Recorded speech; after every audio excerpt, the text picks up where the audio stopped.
पुरी जिला कणासरे झाड़ाबांति स्थित में सामान्य सुधार आसी भी आक्रांत संख्या नियंत्रण को आसीपारि नहीं। गत 10 दिन भितर शताधिक आक्रांत विभिन्न डाक्तखाना भर्ती होती 4 जन मृत्यु होता बेले किछि सुस्थ होई घर को फेरी। तथापि अनेक लोक आक्रांत होगा सहित केतेक लोक गुरुतर अवस्था चिकित्सित होती। गतकाली राज्य जनस्वास्थ्य विभाग अतिरिक्त निर्देशक जिलापाल और जिला मुख्य चिकित्सा अधिकारी संक्रमित गाँव को जाई स्थिति परखिंट। ग्रामवासी और डाक्तरी दल स्वास्थ्य अवस्था संपर्क में पचारि बुझी। नुआगाँ जागुड़ाईपदर गाँवर स्थिति देखा कणास गोष्ठी स्वास्थ्य केन्द्र को जाई आक्रांतों अवस्था बुझी। गतकाली जागुड़ाईपदर नुआगाँ नईकूलपाटना नुआ दोकंदा पाइकमरा गोपीनाथपुर 6टी गाँवर 12 जन झाड़ाबांति आक्रांत हो चिकित्सित होती। झाड़ाबांति व्यापार मुख्य कारण दूषित जल होता बेले यार स्थायी समाधान न कले सरकारी अधिकारी को अटक रखा ग्रामवासी चेतावनी देइचंती। डायरिया जाए जो होची बांती झाड़ा या सकाश बहुत आक्रांत है। लोक घरे घरे भी भय कले। लोक मैंने टिके आशा दीदी अंगनवाड़ी दीदी आसुच्च सेवा अवश्य करुँच। अन्य ऑफिसर माने भी आसिक बुलिकी जाउछंती किंतु तार परमानेंट सॉल्यूशन किए काढु नाहांती। 3 जन मृत्यु होइछंती से माने झाड़ाबांति के मृत्यु होइनांती। जदि से माने झाड़ाबांति मृत्यु होइनांती ताले मु कहिबा पई चाहूची ताले तांको पोस्टमार्टम करैलेनी आपण ताले भलो हितांदा। जदि आपण सत्य को सामना करि परनांती ताले मिछ वाइट काई दउछंती जोटा सत्य सेटा कहंतु।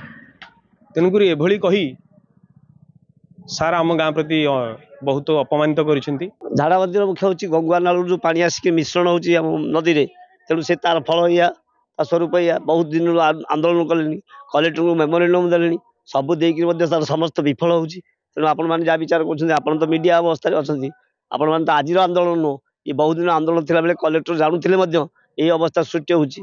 लोके आज महामारी पड़ियार मुख्य कारण होची। झाड़ाबांति एरिया रे व्यापार मुख्य कारण होची नदीर जल। कारण ये माने पानी ड्रिंकिंग वाटर सोर्स किसी नहीं। नलकूप 4-5टी से तारी पर निर्भर करते लोक किंतु नदी उपर संपूर्ण निर्भर। कारण पाइप वाटर सप्लाई ठीक रे पारु नहीं।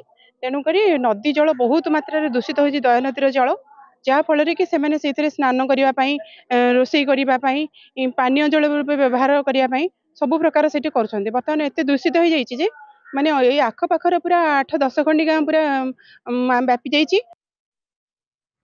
अधिक आलोचना करबा आम सहित फोन लाइन में जोड़ी होती पिपिली प्रतिनिधि संजय कुमार प्रधान। संजय, वर्तमान स्थिति पर किछि जिला प्रशासन गाँ गाँ बुली से माने देखिचंती तेबे प्रकृत कारण कौन से माने किछि बाइट देइचंती कि तथ्य सामना को आनिचंती? देखो जिते ये कणास अंचल झाड़ाबांति कथा गणमाध्यम बारंबार बाजिला प्रशासन निद भांगी प्रशासन अधिकारी मैंने गाँव में पहुंची आपण कलेक्टर कथा कहतु एडीसीडीएम कथा कहतु जी रही स्वास्थ्य विभाग अतिरिक्त निर्देशक सी काली संध्यार जाते जदि से गणमाध्यम प्रतिक्रिया देवा मना करते कि गोटे कथा हूँ तार मुख्य कारण झाड़ाबांति व्यापार मुख्य कारण हूँ बर्तमान जल। आप जानते मकरा कहतु राजुआ कहतु गंगार जल देखिए सीधासख नदी में पशुचे दूषित पानी को पानी जल भाव व्यवहार कर मुख्य कारण। एवं गोटे प्रकार हूँ आम गतकाली जो देखिलु प्रशासन बर्तमान जाकि लोक बारण कर सचेतन करता से जल को किभली भाव में पानीय जल भाव व्यवहार करेंगे और तार विकल्प शुद्ध पानीय जल टैंकर जोगे दिखाई।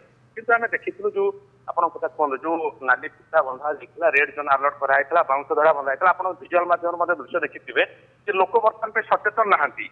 लोक पुणी से दया नदी जल को बर्तमान पे ही पानीय जल भाव व्यवहार कर जो रही बासन कुसन कहतु नित्य व्यवहार भाव व्यवहार कर गोटे कथा हूँ जो आक्रांत संख्या गोटे धीरे धीरे ह्रास पाउची। चाहिए संजय आप कहले लोके सचेतन नहांती किंतु एठी लोके माने कोठी ना कोठी बाध्य होनांती कारण से माने कहउचंती पानीय जल पई अधिक पर्याप्त आम पाखरे पहुंचु नाही किंबा नलकूपर मध्य सुविधा नाही तेबे लोके कोठी ना कोठी बाध्य होई सेही नदी जल को पुनर्बार व्यवहार करूचंती।